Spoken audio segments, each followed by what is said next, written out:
Bonjour à tous et belle journée, tout plein d'actu, je vous ai préparé. Bonjour à tous et bienvenue sur la chaîne, j'espère que vous allez bien. Bienvenue donc sur la première chaîne d'actualité quotidienne qui parle de NFT et de jeux blockchain. Vous le savez, il se passe plein de choses le week-end, on est là tous les jours mais forcément le lundi, il y a plein de trucs à vous dire. On va parler notamment du airdrop de Starknet, news qui vient de tomber à l'instant. On va aussi parler du gros drama sur le plus gros influenceur US des cryptos, également aussi pas mal de sorties gaming, pas mal de choses. Le tout dure un petit quart d'heure, c'est parti directement, let's go. Évidemment aussi, bien sûr, comme toujours, n'oubliez pas de vous abonner à la chaîne, de lâcher un petit like, un petit commentaire, ça fait super plaisir. N'oubliez pas aussi d'aller voir ma vidéo que j'ai faite hier, enfin qui est sortie hier, qui s'appelle Grosse Annonce. C'est une grosse annonce de partenariat, plus du coup un giveaway de 2 fois 50 $. C'est gratuit, c'est ouvert à tous, allez-y voir, ça fait super plaisir. Et aujourd'hui, on commence directement par mettre les deux pieds dans la merde. En effet, saviez-vous que c'était le plus long bear market de l'histoire pour Bitcoin? En effet, regardez-moi ce graphe, 490 jours de bear market, ça fait flipper, mais c'est pas grave, on est là, les deux pieds dans la merde, on est content, on accumule et on espère qu'on pourra se relever et danser au soleil très bientôt. En tout cas, forcément, du coup, côté NFT, c'est encore pire que ça, puisque vous le savez, le marché NFT est une niche, et donc quand le marché du coup global descend, et en plus quand le Bitcoin descend du coup suite au marché global, évidemment, les NFT en bout de course, ils galèrent. Là, les ventes de NFT, elles ont chuté de 14% sur une seule semaine. Donc vraiment, c'est en chute libre, entre guillemets. On est passé du coup à 91,86 millions de dollars. Donc c'est pas énorme hein, par rapport à ce qu'on a connu il y a encore pas si longtemps que ça. Par contre, quand même, bonne nouvelle, puisque en effet, apparemment, le nombre d'acheteurs est en train d'augmenter. Et pas qu'un peu, puisque ce serait carrément une hausse de 38% sur une semaine, ce qui est énorme. Mais surtout, la stat intéressante à regarder en ce moment, en fait, c'est au niveau de l'adoption de masse, puisque en effet, comme nous le rappelle ce tweet, il y a de plus en plus de gens en fait qui hold des NFT. Donc ça veut dire que oui, certes, il y a moins d'achats, il y a moins de volume, un peu tout se casse la gueule, c'est le bear market, mais il y a quand même beaucoup plus de retail en fait, de particuliers qui arrivent du coup dans cet écosystème et qui achètent pour la première fois leur NFT ou qui le mintent d'ailleurs gratuitement. On n'est pas obligé d'acheter un NFT pour entrer dans l'écosystème. Donc c'est assez intéressant de voir quand même cette augmentation de holders et ça sent quand même plutôt bon pour l'avenir, pour le futur. Donc on va dire qu'on finit sur une note positive. On passe ensuite au gros drama qui survient, plutôt même qui continue en fait, dans l'univers de BitBoy Crypto. BitBoy Crypto, donc influenceur à 1 million d'abonnés, c'est juste en fait le plus gros influenceur crypto en mode vraiment influenceur, c'est-à-dire qu'il chill des projets, il se fait un peu d'argent sur de la commu, des choses comme ça. On se rappelle que dernièrement il avait chillé le token en fait de Ben.eth, c'était un gros drama, j'en ai beaucoup parlé. Au final du coup ils sont séparés, mais voilà, il y a quand même eu pas mal de dégâts, notamment sur la commu. Et en fait là qu'est-ce qui se passe? Apparemment il y a une sorte de putsch qui se passerait du coup dans son univers. En effet, il a communiqué via en fait le compte du coup du token Ben qu'il a racheté, et donc il a dit qu'en gros des gens de sa compagnie, donc Shed et puis Justin Williams, seraient en train de faire un putsch pour le virer. Et donc ils veulent carrément séparer BitBoy Crypto de son vrai nom Benjamin Armstrong, de l'entité BitBoy Crypto, de l'entreprise en fait qu'il a fondée et dans laquelle du coup il a recruté pas mal de monde, hein, c'est vraiment un très gros truc à l'heure actuelle. Donc est-ce que c'était du coup entre guillemets les arnaques, parce que ça reste des trucs légaux mais c'est un petit peu border, mais est-ce que c'était pas entre guillemets le truc d'influx voleur de trop pour BitBoy Crypto? On sait pas, en tout cas lui il a dit que à moins qu'il puisse me cloner, il y a rien qui va se passer et je vais rester là. Donc affaire à suivre. Bien sûr, pour ceux qui sont intéressés par tout ça, par ces dramas, il y a plein de dramas, on va encore parler aussi d'autres dramas juste après. Je vous mets tous les liens en description. Vous le savez dans mes vidéos, aucun conseil d'investissement, aucune recommandation, vous faites ce que vous voulez, vous avez tous les liens en dessous et après vous faites vos propres recherches. Et comme je disais donc, on continue sur un autre drama, cette fois-ci autour du joueur de foot Ronaldinho. Qu'est-ce qu'il a fait? Et ben en fait, il était ambassadeur d'un projet qui s'appelait 18K Ronaldinho. Apparemment, ça promettait en fait des bénéfices quotidiens de plus de 2%. 2% par jour, c'est impossible. Bref, du coup, forcément, gros drama, son image mise à mal. Apparemment, il devrait témoigner, je crois, le 31 août, mais il pourrait être inculpé. Donc vraiment, j'espère que cette ère, entre guillemets, des influx voleurs est en train de se terminer. On sait très bien que les influenceurs de Dubaï, etc. et tout continueront, mais ce genre de news, peut-être ça fait mal au cul par rapport aux stars qu'on aime et tout ça, parce que souvent en fait ils se font embrigander dans des histoires, ils sont pas forcément au courant, eux ils prêtent juste leur image, et en fait ça se trouve ils connaissent rien aux crypto-monnaies, rien aux NFT, et c'est entre guillemets pas leur faute, juste ils savent pas, je dis entre guillemets bien sûr, il y a quand même une part de responsabilité, mais en tout cas ça fait quand même du bien de voir qu'il y a une justice en fin de compte, et que pas tout le monde peut faire n'importe quoi comme ça, et chiller des projets de merde à sa commu. Également aussi gros drama autour de WorldCoin. WorldCoin, rappelez-vous, c'est le gros projet qui vise en fait à installer en fait des scanners d'iris à travers le monde pour du coup vous les scanner et en fait prouver que vous êtes bien un humain. Et donc c'est un truc pour prouver que effectivement ce que vous allez faire ensuite c'est fait par un humain et pas par un ordi, pas par une IA. Évidemment c'est un des enjeux majeurs en fait du futur je pense. Est-ce que cette entreprise est bien? Est-ce que c'est bien ce qu'ils font? Je ne sais pas. En tout cas apparemment là on a un ancien employé de chez WorldCoin qui dénonce beaucoup de choses, apparemment des méthodes de travail vraiment négligentes voire illégales. Il a carrément aussi fait une vidéo, allez voir ça, c'est encore un drama en cours à l'heure actuelle. Et puis cette fois-ci on attaque le airdrop de Starknet. Alors, il y a beaucoup de choses à dire, l'information est tombée tout à l'heure, elle est très récente. Directement, je sors mon bouclier pour me protéger contre vous, contre vos insultes et vos crachats, parce que, évidemment, du coup, la miniature était volontairement putaclic. Merci d'avoir cliqué, mais restez, parce que, en effet, le airdrop de Starknet n'a pas encore été vraiment confirmé. Tout le monde s'en doute, ça a été plus ou moins un petit peu leaké, en fait, par différents développeurs de Starknet, mais il n'y a rien de vraiment officiel, il n'y a pas un communiqué officiel qui dit, voilà, il va y avoir tel airdrop, tout ça. Donc, beaucoup de gens, du coup, s'emballent, s'enflamment, et se disent qu'ils farment le airdrop, ils farment de plusieurs manières, notamment en fait en utilisant les différents protocoles de Starknet, qui je vous le rappelle est un layer 2 sur Ethereum, ok, donc avec des solutions de scalabilité en plus, des choses comme ça, des améliorations par rapport à Ethereum tout simplement. Les chasseurs de airdrop ont également aussi fait toutes les quêtes possibles et imaginables sur les différents wallets liés à l'écosystème, comme par exemple du coup le plus connu qui s'appelle Argent, le deuxième plus connu qui s'appelle Bravos, également aussi il y avait des quêtes sur starknet.id. Alors il y a certaines quêtes qui sont encore disponibles, donc allez voir, faites-les si vous voulez. N'oubliez pas bien sûr que si vous voulez du coup surfer sur Starknet, il faut évidemment du coup bridger, il n'y a pas le choix, du coup ça se passe sur du coup Stargate, je vous mettrai tous les liens en description, donc Stargate ou alors si vous voulez aussi Orbiter Finance. La finalité est en double, vous l'avez compris, puisque d'une part, vous aurez du coup utilisé des protocoles de Starknet, donc vous serez potentiellement éligible au fameux airdrop que tout le monde veut, et d'autre part, du coup, vous aurez un petit peu de TH sur du coup votre wallet Argent ou alors Bravos pour du coup utiliser en fait Starknet, évidemment, le réseau. Et donc tout ça pourquoi? Parce qu'en fait, la grosse annonce c'est quoi? C'est que le 30 août, donc dans 2 jours, à 5 AM UTC, donc 7h du matin pour nous, et ça durera 24 heures, il y aura donc un NFT mintable. C'est le NFT que tout le monde attend. Peut-être que ce sera aussi lié bien sûr au airdrop, à d'autres annonces, une grosse mise à jour, un gros truc. En tout cas, ce qu'on sait pour l'instant, c'est pas grand chose. On n'a pas encore la supply. On sait juste, voilà, ce sera à 7h du matin. Ça durera 24 heures. Ça s'appelle, ils ont mis le nom ici du coup directement. Ça s'appelle du coup le NFT Quantum Leap NFT. Voilà, c'est tout. Quantum Leap NFT. Donc c'est un truc qu'il faudra absolument avoir. Moi, ce que je pense et ce que j'ai vu dans les commentaires, c'est qu'a priori la supply pourrait être limitée. On a très peur des bots. Du coup, un conseil, faites comme vous voulez, mais levez-vous du coup un peu avant, à 6h30, comme ça, à 7h, du coup, vous mettrez votre NFT et vous serez pas déçu s'il y avait une supply limitée et que en fait c'est pas forcément une open edition on va dire ouverte 24 heures. Ça se trouve du coup ça va sold out bien avant, on sait pas encore, on imagine donc que ce sera gratuit, donc prévoyez au moins du coup quelques fees sur votre wallet et puis voilà, c'est vraiment la grosse nouvelle, en tout cas ça fait beaucoup réagir, donc j'espère qu'on sera pas déçu et évidemment je vous tiendrai au courant du coup dans 2 jours quand ça se passera, parce que moi-même j'essaierai de le faire. On continue ensuite avec une info flippante à propos de Friend.tech. Rappelez-vous, le gros réseau social très spéculatif qui a fait ses débuts sur Base, dont tout le monde parle, qui consiste entre guillemets à acheter des sortes de parts liées à des comptes Twitter d'influenceurs, de OnlyFans, de ce que vous voulez. Et après, du coup, on a accès à un chat, à des photos par rapport à ça. Le prix monte, ça spécule, tout ça. Bref, apparemment, le réseau serait mort. Enfin, en tout cas, l'application serait morte d'après cet article. Mais ce qui est bien, c'est que, je pense qu'ils ont un peu tort parce qu'on est vraiment encore aux prémices. Pour l'instant, c'est vrai qu'il y a quand même beaucoup de bots qui envahissent l'application, donc ça entache en fait le plaisir des autres, des vraies personnes, mais sachez qu'on est encore au début, il y a une grosse hype, évidemment après toute hype, du coup il y a une redescente, on verra si vraiment ils implémentent beaucoup de fonctionnalités, ça pourrait être, je maintiens ce que j'ai dit l'autre fois, ça pourrait être un beau réseau pour l'avenir. Pour l'instant c'est encore beaucoup en mode Ponzi. Je vous rappelle que j'ai fait une vidéo du coup sur Friend.tech où je vous montre mon compte, ça dure 20 minutes et je fais vraiment un topo général en fait sur l'application, donc allez voir, faites-vous votre propre avis, mais pour l'instant voilà, pour l'instant c'est très Ponzi, mais voilà, il y a du monde dessus, ça drive beaucoup de volume, c'est aussi beaucoup backé par Base. Parce que forcément aussi ça met l'attention sur le layer de Coinbase et donc forcément il y a tout intérêt entre guillemets à dire que ce truc là est bien. En tout cas je pense qu'on n'a pas fini d'entendre parler de ce projet. Petite digression aussi par rapport aux gens qui achètent des parts de moi sur l'application, ne le faites pas parce qu'en fait en plus quand vous écrivez un message après dans le chat je me sens obligé de répondre parce que du coup vous avez payé pour accéder au chat et donc voilà, pour l'instant ça se trouve du jour au lendemain je vais quitter l'application, donc ne le faites pas et puis voilà, et on continue directement sinon la vidéo va être super longue, j'ai encore plein de trucs à vous dire. On part ensuite côté NFT NFT Ordinals côté NFT Bitcoin, puisque en effet, on a carrément fait Bitcoin Magazine, qui est donc un énorme média autour de Bitcoin. Regardez-moi ça, hein, quasiment 3 millions de followers.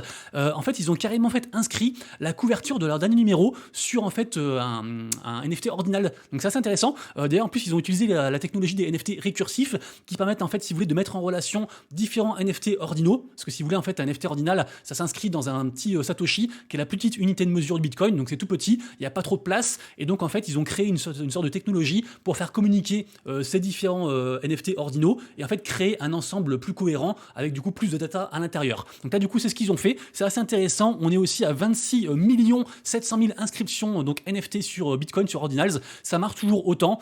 Bien sûr, par rapport au pic, c'est beaucoup moins, mais ça reste bien sûr, je pense, une technologie d'avenir. D'ailleurs, pour ceux qui sont intéressés, sachez que Kaiser Rodarmor, donc entre guillemets l'inventeur des NFT ordinaux, va faire son podcast saison 2 très bientôt. Donc du coup, suivez-le pour ceux que ça intéresse. C'est un mec vraiment très intéressant, c'est le cas de le dire. On passe ensuite sur le compte de NFT Stats avec une information qui concerne Cyrus. Cyrus, du coup, une très grosse whale, un très gros influenceur sur Ethereum, qui a donc acheté en fait ce pack de Bored Ape et de mutants pour 180 ETH. Et vraiment, il est fort parce qu'il a déjà vendu un singe pour 105 ETH. Donc vraiment, le mec fait des affaires. Donc même en bear market, quand on est une whale, on peut faire des affaires. C'est beaucoup plus compliqué quand on est un plancton comme vous et moi. Mais sinon, pour les autres, il y a moyen de faire des belles choses. Également aussi, les Bored Ape mutants qui ont fêté donc leurs 2 ans. Ils ont fait donc une grosse soirée, c'est bien passé. Du coup, voilà, les mutants, toujours pareil, ils sont remontés, je crois, à 5,5 ETH. C'est un petit peu en remontada. Ça fait plaisir. Du côté de la collection des Gods ensuite, une grosse collection sur Ethereum, c'était la collection top 1 sur Solana, elle est partie sur Ethereum, gros drama, elle a divisé par 3 son prix, descendant à quasiment 3 ETH,5 de floor price. Là ils sont un peu remontés à 4,5, ils ont aussi fait une grosse mise à jour sur les points, parce que en gros les holders de NFT des Gods, ils peuvent les stacker, et en fait ils ont des points régulièrement, et grâce à ces points, ils peuvent participer à différentes loteries. Et donc là par exemple, en fait on a un mec qui a gagné carrément un MacBook Air grâce à ces points, donc c'est assez impressionnant. On a aussi une whale qui partage un petit peu ses lots. Après, évidemment, lui, il a plein de NFT, donc il a plein de points, donc forcément, il gagne beaucoup de choses. Vous, si vous avez juste un seul NFT, forcément, il faudra beaucoup de chance pour gagner un truc très intéressant. Mais il y a quand même des cartes, voilà, $50 chez Uber Eats. Il y a des fonds Compop, il y a plein de trucs. Il y a des AirPods. Donc pour l'instant, du coup, leur système marche bien. Ils sont contents. Pour les fans de musique trash metal, vous serez heureux d'apprendre que le célèbre groupe Megadeth, je crois qu'ils ont environ 1,5 million de followers d'abonnés sur YouTube, c'est un très gros groupe, ils avancent vraiment très profondément dans le Web3, ils font genre des NFT, ils font des trucs dans le métaverse, pas mal de choses, donc allez voir tout ça hein, pour ceux qui aiment la musique, c'est intéressant, on enchaîne rapidos. Hein. Opepen du coup, la saison 15, enfin le 7-15 du coup sortira dans 1 jour et 4 heures, je vous rappelle que c'est la grosse collection en fait de Jack Butcher, artiste éminemment connu sur l'espace NFT, en général tout ce qu'il fait ça cartonne, donc ça reste un truc à suivre. Également aussi, je vous rappelle qu'il y a encore 2 jours pour minter gratuitement si vous le voulez, les NFT de Eigenlayer. Donc Eigenlayer, en fait, j'ai trouvé un article très intéressant sur Coin Academy qui parle de tout ça. En gros, je vous lis directement, hein, c'est donc un projet révolutionnaire qui repense le stacking tel que nous le connaissons aujourd'hui. Son objectif est de rendre cette méthode de validation plus dynamique et accessible à tous, tout en abordant les grands défis de sécurité et de scalabilité. Donc en gros, c'est un protocole assez complexe basé sur le stacking et sur Ethereum. Et là, en fait, ils font des NFT. Ils sont quand même suivis par quasiment, je crois, 100 000 personnes sur Twitter. Ouais, c'est quand même un très gros truc. Et donc là, encore pendant 2 jours, on peut minter gratuitement des NFT en open edition. Donc c'est-à-dire que la supply est illimitée et elle sera définie en fait dans 2 jours. Donc juste les frais, moi je l'ai pas encore fait parce que justement il y a un peu de frais. Je crois qu'il y avait genre 5 ou 6 balles de frais. Donc j'attends un peu que ça descende et je pense que j'en minterai un à voir. Je connais pas encore trop les avantages, mais ça reste quand même un très gros protocole. Donc pourquoi pas. Également aussi Snoop Dogg qui parle de ses NFT, de ses passeports NFT plus précisément. Donc en gros les passeports NFT de Snoop Dogg, ils se trouvent ici sur son site. Ils coûtent genre 40 balles et en gros il donne accès à pas mal de d'expériences qui sont liées à sa propre personne, notamment aussi là il nous parle de raffle. Donc là du coup aujourd'hui en fait il y aura aussi 3 NFT qui vont être offerts comme ça en loterie à ses holders. Donc pourquoi pas, c'est assez intéressant. En plus Snoop Dogg, je vous rappelle qu'il est quand même très impliqué évidemment dans l'écosystème puisque son autre compte en fait c'est Cosmo di Medici. Allez, deuxième partie de la vidéo, la partie blockchain gaming. D'ailleurs, si vous kiffez la vidéo, n'oubliez pas le pouce en l'air. Merci beaucoup à tous, hein, ça soutient beaucoup, ça push les vidéos. Merci beaucoup à tous. Également, si les commentaires, ça push beaucoup, mais au moins le pouce, c'est déjà super. On commence aujourd'hui avec Illuvium. Illuvium, donc un des plus gros projets gaming blockchain, vous le savez, pour moi, c'est dans le top 5 des plus gros projets. Et donc, info chauvine, puisque en effet, Illuvium devient de plus en plus français. Là, ils viennent d'embaucher apparemment 9 nouveaux collaborateurs français. Et c'est vrai qu'en fait, quand vous allez dans le Discord de Illuvium, on peut quand même parler avec des gens de la team qui sont français. Donc, très intéressant du coup, et ça fait entre guillemets une proximité en en plus, donc j'aime bien et je voulais du coup vous en parler. Côté ensuite, Polka Starter, c'est un très bon site gaming avec des tests, des avis, des critiques, plein de jeux, plein de sorties, c'est un immense truc, vraiment, ils font plein de partenariats, et du coup j'ai appris sur leur site que je consulte tous les jours qu'il y avait la bonne annonce du jeu Off the Grid qui est sorti au niveau du gameplay. Vraiment, Off the Grid, c'est un très gros projet. Je vous montre du coup quelques images ici. Ça fait un peu penser ambiance cyberpunk sur... il y avait un jeu comme ça qui était sorti, qui d'ailleurs a fait un gros drama, je sais plus le nom du jeu, mais bref. Est-ce que c'est pas justement cyberpunk avec un chiffre derrière, je sais plus. Bref, en tout cas, Off the Grid, très gros projet gaming, la bonne annonce est très alléchante. Renseignez-vous, vraiment, c'est un très très gros truc. Je voulais ensuite vous signifier un fait très important sur l'écosystème de Tearing Species, qui est un MOBA blockchain, puisque en effet la bêta est ouverte, mais là du coup on va rentrer en fait en phase 2 à partir d'aujourd'hui, et donc dès maintenant en fait on a la mécanique de play to earn qui rentre en compte, et donc les gens peuvent gagner en fait le token de l'écosystème en jouant au jeu, donc essayez tout ça, c'est intéressant je pense. Intéressant aussi également, c'est l'application sociale PokerGo qui arrive du coup sur du coup Gala Games. Alors rappelez-vous, ils avaient déjà fait un gros partenariat du coup Gala Games avec PokerGo. On en avait parlé déjà il y a un petit moment de ça, mais apparemment là c'est disponible. Donc les gens du coup peuvent jouer au jeu du coup directement. C'est gratuit. Tous les jours du coup on a des tokens qui sont donnés comme ça gratuitement, sorte d'allocation journalière qui nous sert en fait à jouer au jeu, à gagner aussi des choses. Après évidemment si on en veut plus, il faut payer et la banque est toujours gagnant évidemment. Mais en tout cas le système est intéressant et c'est pas un poker en mode juste Winamax. C'est vraiment un poker social avec une interaction avec les gens, etc. Donc renseignez-vous, mais je trouve le projet plutôt cool. Également aussi leur projet Champions Arena semble très bien marcher. Le jeu, je vous rappelle, est sorti il y a environ 3-4 jours. C'est donc un jeu de combat et déjà 30 000 téléchargements, donc assez intéressant. D'ailleurs, ils font un giveaway pour fêter ça, donc allez voir. Hein, mais Champions Arena, pour l'instant, ça démarre très très bien. Aujourd'hui, dans 1h20, donc environ à 17h, il y aura du coup le mint de Genesis T2. Donc c'est le second mint en fait de Boomland. Donc les coffres, c'est quand même assez cher, hein, c'est quand même 80 matic, mais Boomland, je vous rappelle que c'est un gros projet gaming. Ils ont déjà sorti un premier jeu qui s'appelle Hunters Unchained, qui a bien marché. Donc à voir comment ça va se passer. Mais je pense que c'est un bon projet aussi. Un peu cher actuellement, mais un bon projet quand même. Donc renseignez-vous. Momoguro Legends of Uno, rappelez-vous, ça fait très longtemps que j'en parle plus parce que il se passait pas grand chose, que le floor price s'est écroulé, on est environ à 0,01 ETH alors que c'était monté genre quasiment à 0,80 ETH, vraiment une dinguerie. Moi d'ailleurs je suis assez en perte dessus. C'est donc un RPG en mode storytelling et là du coup bonne nouvelle, ils ont implémenté un système de leaderboard, donc les gens du coup peuvent être remotivés à farmer, à jouer au jeu, à être dans les meilleurs, et ils ont aussi dit qu'il y aurait des récompenses prochainement, donc à voir. En tout cas pour l'instant la news n'a pas du tout fait bouger le floor price, mais ça reste quand même un gros projet. Ils ont levé des millions d'argent, des millions de dollars d'argent. Donc j'espère qu'ils ont quand même des idées derrière la tête et qu'ils vont aussi redonner à la commu. Évidemment, c'est ce qu'on attend. En ce moment, vous le savez, c'est la folie, il y a des jeux qui sortent tous les jours. Donc là, du coup, on a Legendary Heroes Unchained qui sort du coup sa version alpha publique. Donc n'importe qui peut tester, c'est gratuit. C'est une sorte de jeu de cartes un peu en mode baston. Donc renseignez-vous, il y a le mint aussi qui est bientôt annoncé pour très bientôt. Badgie Bananas aussi pareil, qui sort sa 3e saison. Donc Badgie Bananas, c'est un jeu un peu en mode Mario, un jeu d'aventure comme ça, genre sur une plateforme entre guillemets, ou genre Donkey Kong Country pour ceux qui connaissent. C'est backé par Animoca Brains. Il y a quand même pas mal de récompenses à la clé pour les meilleurs, aussi ceux qui ont des NFT. Plus vous avez des NFT, et plus vous avez des récompenses. Et voilà, donc saison 3, pas mal de récompenses. Checkez tout ça pour ceux que ça intéresse. On peut aussi tester gratuitement, bien sûr. Et on termine, comme toujours, vous le savez, avec la partie marché NFT à surveiller et mint du jour. Alors, on a quand même un joli retracement au niveau NFT Blue Chip, mais parallèlement, il y a quand même pas mal de collections NFT aussi compris du coup en floor price. Donc, c'est assez neutre, entre guillemets. Après, bien sûr, pas mal de gens disent qu'on a touché le bottom dernièrement et que du coup, ça peut que remonter, à voir. Je vous rappelle qu'on reste quand même en bear market. Le sentiment de marché aujourd'hui est à 12, donc c'est encore très très froid. J'ai l'impression qu'à chaque fois, on recule. De mémoire, j'ai jamais vu genre moins de 10, mais on sait jamais, ça peut arriver. On a aussi un léger retracement donc côté blue chip comme je disais, vu qu'on est repassé aux alentours des 4900 sur l'indicateur du coup du blue chip index qui, je vous le rappelle, regroupe entre guillemets les meilleurs NFT sur Ethereum, qui est donc la blockchain qui brasse le plus de volume.